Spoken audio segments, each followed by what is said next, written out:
Amanda Cadabra and the Flawless Plan by Holly Bell. Read by Holly Bell. Chapter 1. Crypt and Cellar. Amanda found her lying on the floor of the crypt. Her head was up against a medieval stone coffin where it must have struck. One arm was hidden beneath the long raised form of the sarcophagus. She hurried down the stone steps, her soft soles silent as the grave. "Please, no, not another body. Oh, please, no," she murmured, gazing in dismay at the sight of her friend's black cassock-clad body. Amanda knelt beside the fallen rector of sunken Madley Church. There was no blood in the dark brown bobbed hair. Perhaps there was still life.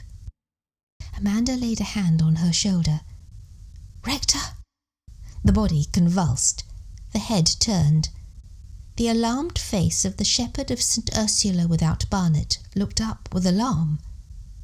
"Good heavens, Amanda! You gave me the shock of my life. You really mustn't creep up on people like that." "Oh, Rector, I am sorry.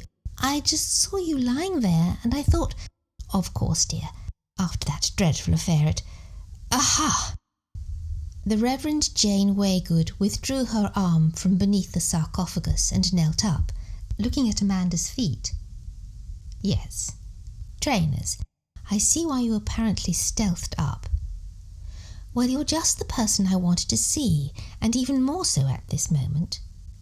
I believe your arms are slightly longer, not to mention slimmer than mine, or at least those craftsperson's fingers of yours may be more agile." "You were trying to get something out from under there?" asked Amanda, leaning down. "It's the keys to the church hall. They slipped out of my fingers and slid away into inaccessibility, and I wanted to have them ready to take you down there." "I'm hoping that you'll be involved in my plot," said Jane, in mysterious but hopeful accents. Amanda was mindful that the 5th of November, Guy Fawkes Night, was soon to be upon them, celebrating the attempt, or possibly failure, of a group of 15th century activists to put pay to the Houses of Parliament by the use of then state-of-the-art explosives. "If you're planning to blow it up, don't you think we should visit it under cover of night?" suggested Jane's parishioner helpfully. "Oh, if only we could," sighed the rector wistfully. "Claim on the insurance and rebuild the wretched thing from scratch. Unfortunately, my calling prevents me from engaging in such deception, even if it wasn't a listed building. Meanwhile, do you think you could be a dear and get those keys out from under there?" Amanda looked at the floor with concern. "It's as clean as a whistle in here," Jane assured her. "You don't need to worry about dust setting off your asthma. Mrs. Scripps cleans down here regularly. You could eat your dinner off those flagstones. Not that anyone else comes down here, but there's always hope of a rare visitor." "Then, of course," Amanda replied cheerfully and lowered herself onto her stomach. She reached between the coffin's carved bear's feet. "Here," said Jane, holding her phone with the torch app shining a light into the narrow space. "I see them. Thank you, Rector." Amanda slid her arm in the direction of the glint. "Yes. Oh, there's something else. It's small. I can reach both. Ah! Got them." Amanda pulled out her arm and stood up. She opened her hand, passed the keys to the rector, and frowned down at the remaining items sitting on her palm. "Bless my soul, it looks like a tiny little gold cup or something. It's quite thick. And look at all of these close-set wavy marks. Do you think it's something to do with the sea? Fitting on an instrument that maybe was used on one of the old ships? An ornamental screw cover on a sextant or something?" "Well, whatever it is, it's the property of the church," said Amanda, holding it out. "No," Jane replied thoughtfully. No, you keep it. I have a feeling... I think it's an apport." "A what?" An apport. Ask your Aunt Amelia. She'll tell you about them. Oh, OK. Well, thank you, Rector. And now to business. You got word through the grapevine, yes? Sylvia said you wanted to see me about something. Well, thank you for popping in, dear. Got your car with you?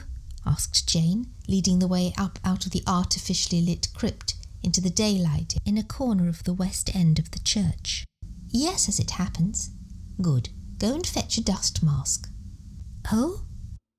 I'm taking you down into the bowels. With the mask secured, they took the path between the mellow stones of the higgledy-piggledy graveyard to the hall at the boundary of the church property. The rector used one of the newly retrieved ornate keys to open the side door. I had no idea that this door existed, commented Amanda. I know, we always herd people through the front. But here we are now. Come inside so I can push the door to and get to this.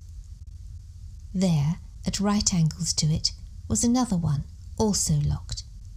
The rector opened it, switched on a light, and led the way down some wooden stairs into the space below. With difficult progress and in insufficient light, they passed between old rolls of carpet and backdrops, cardboard and wooden installations, trunks, suitcases, boxes, crates, a basket of stage swords, a golf bag of spears, and a large vase of Japanese parasols, as well as all manner of paraphernalia that it was hard to identify. It was unexpectedly high-ceilinged for a cellar, and roomier than the hall, because there was no stage or anterooms as there were above. Eventually, they came to an area that was even more challenging to traverse. A group of upright posts of wood were set at intervals, piled around with crates and cases that barred the way. Right, Jane began briskly. Look up there. See those joists? Yes. They're rotten. Not too bad for most of it, but along this section here they're as weak as water. That's why the hall has been closed for as long as it has. It's all a bit unsolid, but here it was dangerous. I see, said Amanda. Well, I've been wanting to repair and reopen this hall for years. But of course the church roof had to come first, and now it has. And well, I didn't want to ask the kind benefactors to put their hands in their pockets again, especially so soon, without some effort on my own part and contributions from the community towards restoring this lovely old hall. Except no one was interested. I suppose the church with its medieval pedigree and the famous St. Ursula's stained-glass window and the bell tower, yes, concurred Jane. That was comparatively easy to attract donations to. Well, I said, if you want this church to still be here for your enjoyment in 100 years, or even 50, you have to be willing to support it. And so they were. But this hall, you see, it's only late 1800s or even later, and that's no great shakes, is it? Not really, agreed Amanda. So, what would make people realise the worth of the hall? Using it? Yes, but what's the most exciting thing people can do on a floor? Asked the rector blithely. Amanda was unprepared for the question, and her mind boggled. Dance, uttered Jane enthusiastically. Ah, but no one could dance on a dangerous floor. So I had it repaired. See, these wooden posts are supporting that group of floorboards above, taking over from where the joists are rotten. Amanda squinted into the gloom. I think I need a better light. Let me go up to the car and get a torch. No, you stay there, Jane insisted.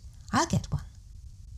The rector hurriedly picked her way across the stored goods and up the stairs. Amanda stood alone in the dusty silence, her breath contained and amplified by her mask. She felt a little dizzy.